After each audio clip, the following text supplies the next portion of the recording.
Welcome sa Tagalog Horoscope, ang iyong gabay sa pang-araw-araw na buhay. Dito, hatid namin ang iyong horoscope araw-araw. Alamin kung ano ang naghihintay para sa iyo sa pag-ibig, trabaho, kalusugan, at swerte. Samahan kami para mas maunawaan mo ang mensahe ng universo para sa iyong araw. Huwag kalimutang mag-subscribe, i-like ang aming mga video, at i-share sa iyong mga kaibigan. Simulan natin ang araw ng may inspirasyon mula sa mga bituin. Narito ang iyong pang-araw-araw na horoscope para sa Leo ngayong January 11, 2025, ngayong Sabado, ika-11 ng Enero, taglay ng araw na ito ang enerhiya ng mga bagong simula, mahal na Leo. Sa gitna ng mga pagsubok na hinarap mo ng buong dangal, hayaang magpaalala ang mga ito sa iyo ng walang katumbas mong lakas at tatag. Ang mahika ng ika-negatibo 13 araw ng buwan ay naririto upang anyayahan kang bitawan ang mga pasaning dala ng nakaraan at buksan ang iyong puso sa mas maliwanag at mas masayang yugto ng iyong buhay.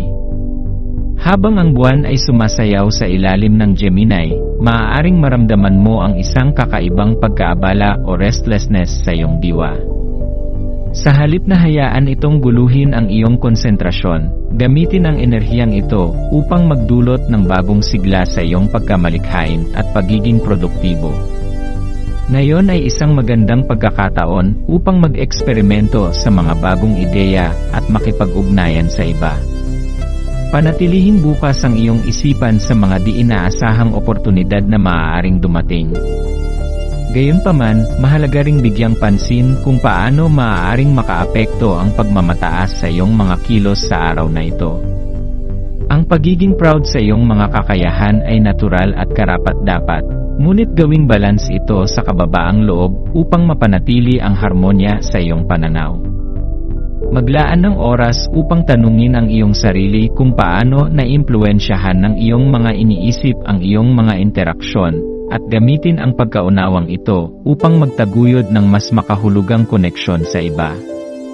Pahintulutan ang liwanag ng buwan na gabayan ang iyong landas habang nilalampasan mo ang araw na ito. Ang anumang pag-aalinlangan o pagkabalisa na mararamdaman mo ay maaaring maging pundasyon ng isang makabuluhang layunin. I-channel ang enerhiya na ito sa mga bagay na makakapagbigay sa iyo ng linaw at direksyon. Ang mga enerhiya ng universo ay sumusuporta sa iyong paglalakbay patungo sa panibagong simula, kaya't magtiwala sa mga pagbabagong nagaganap sa loob at paligid mo. Pagninilay, sa pagtatapos ng araw na ito, maglaan ng sandali upang magnilay sa mga pagbabagong nangyayari sa iyong buhay. Anong mga pasanin mula sa nakaraan ang handa ka ng bitiwan?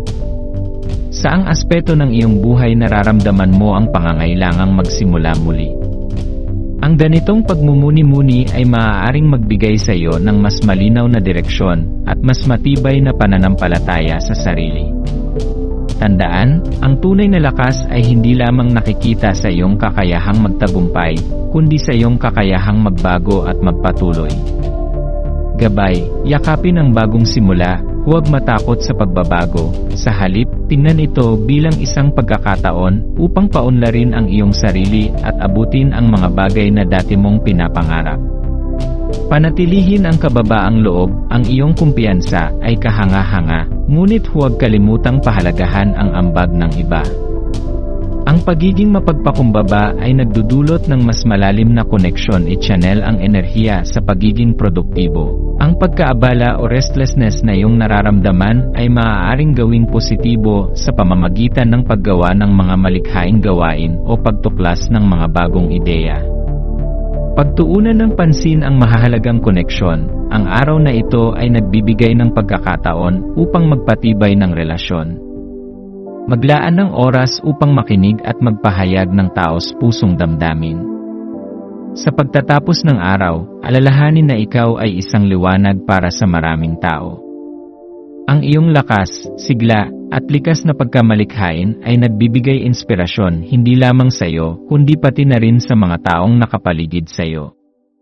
Yakapin ang pagkakataong ito upang magsimula muli, bitawan ang mga pasaning hindi na nagsisilbi sa iyo, at ipagdiwang ang lakas na bumubuo sa iyong tunay na pagkatao.